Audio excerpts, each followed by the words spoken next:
Hey everyone, I hope you all had a wonderful week. In today's video, I am sharing tons of decorating ideas for the month of October, and honestly, many of these could take you into November as well. As always, we will keep things cozy and affordable. Be sure to watch all the way to the end. I will be sharing a delicious, sweet treat and an exciting announcement in this week's Cozy Chats. Let's go ahead and get started. I don't know about you all, but I can't believe that it's October already. Sometimes I don't know where the time goes, but it seems to just be flying by. For the month of October, I wanted my house to feel extra cozy, and I always save decorating with pumpkins until now. In this video, we will focus on some creative and affordable ways to use pumpkins, both real and faux. I also have a couple DIY projects to share with you that are fun and easy. I shared how I created this garland effect on my mantle using some picks and stems in a previous fall video that I will link here for you. One of the easiest things to do is to add to existing decor that you may have started the fall season with. I decided to add a few of these pumpkin picks from Hobby Lobby for some texture and interest with the florals. My garden had just a few flowers left this year. These are straw flowers and they dry beautifully. I am adding them with the faux florals that I have and letting them dry here naturally. Then I will store them with my other dry flowers for future projects. This is such a sustainable way to use what you already have in your garden and bring the outdoors in. Of course, if you don't have a garden, you could pick up some baby's breath at the grocery store. It also dries really nicely, and you could tuck that into a garland like this as well. I have grown my collection of faux pumpkins over the years. I try to source pumpkins that have a more realistic look to them. I added some packing paper to the bottom of the basket. This is a great trick because then you don't need to use as much of whatever you're filling the basket with. The paper helps to fill the space and raise the items up in the basket.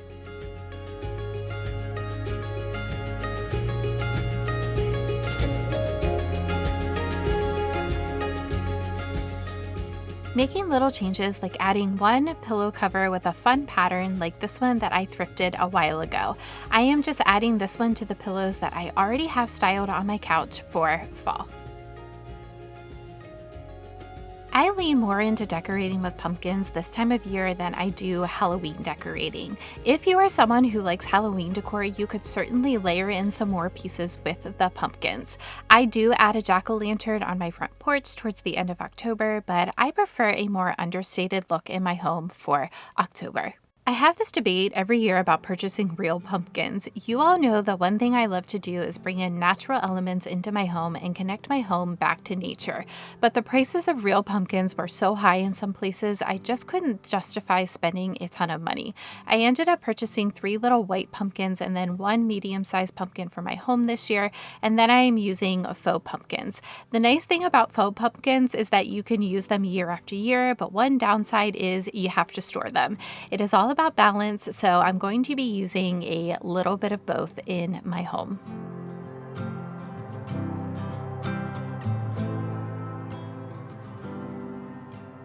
Next, I am sharing my process for creating realistic faux pumpkins. It takes just a little bit of paint and creativity, and I think you will be surprised how easy it is to create these. I have an assortment of colors here from my basement. You can find similar colors at Walmart, and I will link as many of them as I can. I first painted the entire pumpkin white just to give me an even color tone to build on. Then, right on top of the pumpkin, I added the darker orange, the light orange, and some yellow. I use my brush to blend and layer these colors together. Remember, paint is very forgiving, so if you don't like something, you can always add to it or cover it up. Once I had the orange the way I liked it, I went in with some dark blue-gray and a little sage green. I added these colors sparingly to a couple areas on the pumpkin and then blended it out with some of the peach on top. This added some dimension and mimics the look of an heirloom pumpkin. Once the paint was dry, I used my favorite finishing wax to add some dimension or shading to the pumpkin. You need a very small amount of this wax, and I actually wipe my brush several times on a paper towel before I apply it. I went back and forth about the stem on these and decided to make them the same way that I did last year, with one adjustment that I will share here in just a minute. I am using sisal rope and I unravel a couple of inches of it. Then using a glue gun, I glue the unraveled part to the base of the faux stem and just keep working my way around until I have covered the entire stem. Once you have all the pieces attached, you can trim to the length that you want your stem to be. I unravel some of the top pieces as well to make it look like I ripped the pumpkin off the vine. Then you will use some Mod Podge all over the whole entire stem and some more hot glue if you need to secure the pieces so they can stick together and you can mold the stem. Last year I used cinnamon on the stem, but this time I decided to just use a mix of different brown tones to make the stem look more realistic. To finish the pumpkins, I just sprayed them with a gloss clear coat. I have one more easy pumpkin DIY to share with you. I am creating a base for a floral arrangement using a thrifted faux pumpkin. First, I use a serrated knife to cut the top of the pumpkin off. To help this pumpkin look a bit more realistic, I'm going in with my wax and wax brush and adding in some shading to the grooves. This is a simple addition that will help the pumpkin to have that look of a real one. I added some packing paper to the bottom of the pumpkin to help the dried hydrangea stems sit up in the arrangement.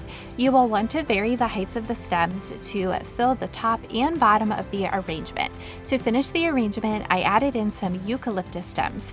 To keep this affordable, I used dried hydrangeas that I already had, but you could certainly use fresh florals if you wanted to. If you wanted to use a real pumpkin, you would need to cut the top off, remove the seeds and the pulp, and then you can add a vase with the flowers inside the pumpkin. I am using the pumpkin arrangement and the faux pumpkins that we created on my kitchen table. These beautiful ironstone plates are from one of my Instagram friends who does Instagram live sales. I absolutely love her sales, and she always has affordable prices on beautiful antique and vintage pieces. I shared my process for how I created these vintage-inspired word cards in a previous video, which I will link here for you. But stay tuned until Cozy Chats, and I will share how you can get a set of these fall word cards for free. I have one more DIY project to share with you, and this cornstarch dough is my new favorite tool for creating handmade decor pieces. The dough is a mixture of baking soda, water, and cornstarch. After you bring these ingredients together, you will then heat the mixture on the stove over medium heat until the dough comes together and it starts to look kind of like mashed potatoes. Once it is at that consistency, you will remove it from the heat and let it cool. Definitely tuck this recipe in your back pocket for the upcoming holiday season, because this dough is going to be perfect for making ornaments for your tree.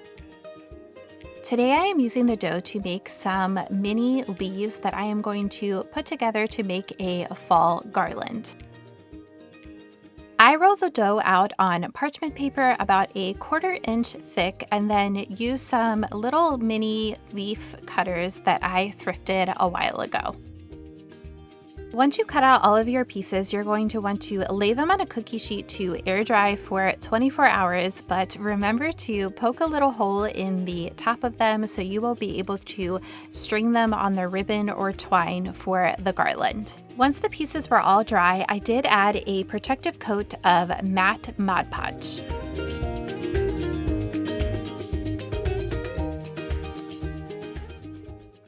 In this week's Cozy Chats, we are making iced pumpkin cookies. I will link the recipe for you if you would like to give these a try. The recipe does call for vegan butter, but I made a 1-to-1 swap for unsalted butter in the cookies and the icing. I will say that if I make these again, I would reduce the amount of brown sugar in the icing. It was a tad bit sweet for me.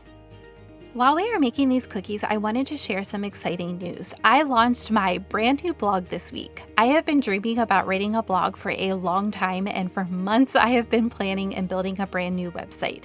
As with anything, it takes time to build up, so what you are seeing here is just the start. There is a place on my website to sign up for a free newsletter if you would like to receive that. I plan to add all of my recipes, free downloads, and much more.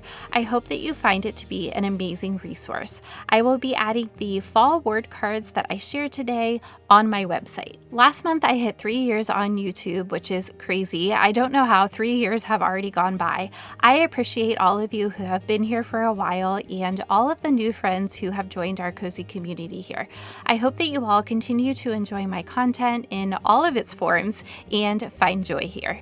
Next week, I am sharing some of my go-to pieces I use for holiday decorating and tips for thrifting holiday decor. I look forward to seeing you all next week. If you love thrifting, easy DIY projects, and affordable decorating tips, I hope that you will subscribe and stay a while.